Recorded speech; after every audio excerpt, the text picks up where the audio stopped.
Si practicas deportes de combate, seguramente escuchaste frases como hay que bajar de peso para sacar ventaja, todos cortan peso, o llegás más grande o quedás sin desventaja. Pero, ¿qué tan cierto es eso realmente? Porque aunque el corte de peso puede darte ventajas competitivas, también puede poner en riesgo tu rendimiento, tu salud mental e incluso tu vida. Y hoy vamos a hablar de eso.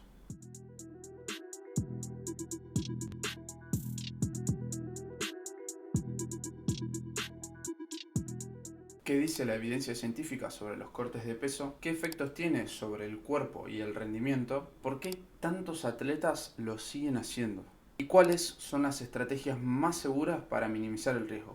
¿Qué tan común es el corte de peso? La pérdida de peso aguda es extremadamente común en deportes de combate. El siguiente estudio nos dice que la mayoría de los atletas reducen entre un 2 y un 5% del peso corporal antes de las competencias, pero aproximadamente un 40% pierde entre un 5 y un 10% de su peso corporal, y algunos superan incluso ese número. Estas reducciones suelen hacerse con muy poco tiempo y de manera muy agresiva, en la semana o días anteriores a la pelea, incluso horas. Ahora bien, ¿cómo pierden tanto peso de forma aguda? Para ello utilizan métodos como restricción de líquidos, ayuno, dietas extremadamente bajas en carbohidratos, uso de saunas, trajes de plástico o trajes sauna, entrenamientos con exceso de ropa, restricción calórica severa y en algunos casos métodos todavía más agresivos: laxantes, vómitos inducidos y la utilización de diuréticos. De hecho, estos últimos están prohibidos por la Agencia Mundial de Antidopaje y representan una gran parte de los casos de doping positivo en deportes de combate. Efectos psicológicos del corte de peso. Uno de los puntos menos hablados de los cortes de peso son sus efectos psicológicos. Sin embargo, la evidencia nos muestra cambios bastante importantes. Muchos atletas presentan menor concentración, fatiga mental, disminución de la memoria a corto plazo, menor autoestima, irritabilidad, confusión, aumento de la ira, depresión, aislamiento, y esto puede afectar directamente al rendimiento competitivo. Por ejemplo, un peleador con menor concentración puede reaccionar peor bajo presión. La fatiga mental puede afectar la toma de decisiones durante el combate, y la irritabilidad excesiva puede generar pérdidas del control emocional. Además, existe otro problema importante: la relación con la comida y la imagen corporal. Muchos atletas desarrollan una preocupación constante por el peso corporal y restringen la alimentación de manera frecuente, y entre un 10 y un 20% reporta pérdidas de control al comer, algo muy relacionado con trastornos de la conducta alimentaria. Después de competir, ese número puede subir hasta un 30 o un 40%. Esto aumenta el riesgo de trastornos alimentarios, atracones, bulimia, anorexia, obsesión con el peso corporal, incluso en atletas extremadamente magros. ¿Realmente el corte de peso mejora el rendimiento? Acá viene la gran pregunta: ¿cortar peso realmente ayuda a ganar? Y la realidad es que la evidencia es contradictoria. Algunos estudios encontraron que los atletas que reducían más peso obtenían mejores resultados competitivos, pero otros estudios no encontraron diferencias entre perdedores y ganadores. Es decir, perder más peso no garantiza ganar. Y esto tiene sentido, porque el rendimiento en deportes de combate depende de muchísimas otras variables, como la técnica, la táctica, la preparación física, la experiencia del atleta, su recuperación, la estrategia que utilice, el nivel del rival, su estado psicológico. No depende solo de cuánto peso le saco a mi rival. Tampoco vamos a ser hipócritas. Es cierto que la diferencia de peso pueden sentirse en un combate, en el golpeo, en el clinch y también en el trabajo de piso. Sin embargo, muchísimos atletas exitosos han decidido subir de categoría y seguir compitiendo al máximo nivel, como puede ser en el caso del boxeo: Manny Pacquiao, Oscar de la Hoya, o hoy en día dentro de las MMA, Ilia Topuria o Islam Makhachev. Esto nos demuestra que el éxito no depende únicamente de competir en la categoría más baja posible. Efectos fisiológicos. Está claro que la pérdida de peso aguda va a afectar nuestro rendimiento, principalmente por deshidratación, disminución del volumen plasmático, alteraciones hidroelectrolíticas, agotamiento del glucógeno muscular, problemas de termorregulación. Esto puede traducirse en menor resistencia, menor capacidad de recuperación, peor tolerancia al esfuerzo y disminución de la capacidad explosiva. Ahora bien, hay algo muy importante a tener en cuenta: el tiempo existente entre el pesaje y la competencia. Cuando el atleta logra rehidratarse y reponer glucógeno de manera correcta,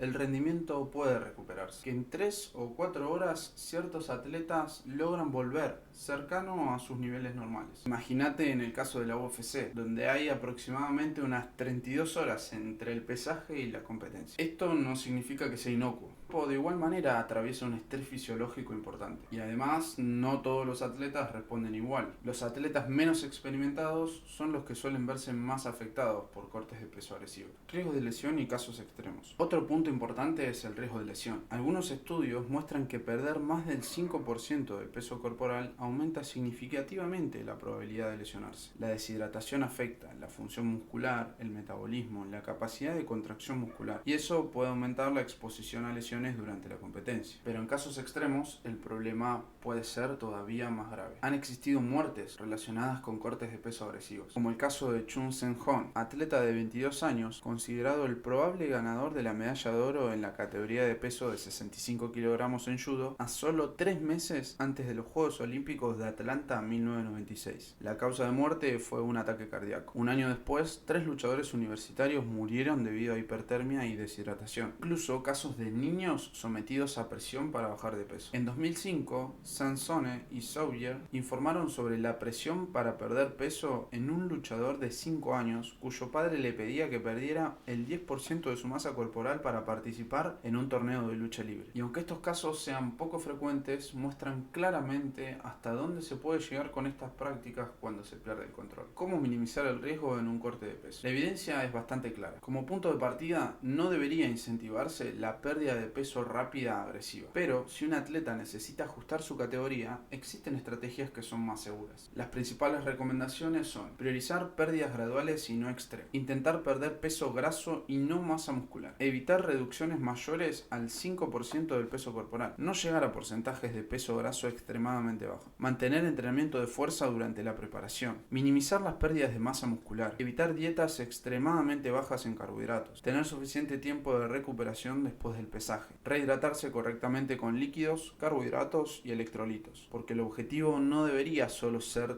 dar el peso. El objetivo es rendir y sobre todo preservar la salud del atleta. Los cortes de peso probablemente sigan existiendo en los deportes de combate, pero entender sus riesgos y sus verdaderos efectos es fundamental para tomar mejores decisiones, porque muchas veces se romantiza esto de sufrir para dar el peso, cuando en realidad hacerlo mal afecta a tu salud, tu rendimiento y tu carrera deportiva. Y si algo deja claro la evidencia científica es que un corte de peso más agresivo no significa que sea más efectivo. Si te gustó este video y querés más contenido basado en ciencia sobre entrenamiento, nutrición y deportes de combate, suscríbete al canal. Y déjame en los comentarios si alguna vez tuviste que cortar peso para alguna de tus competencias.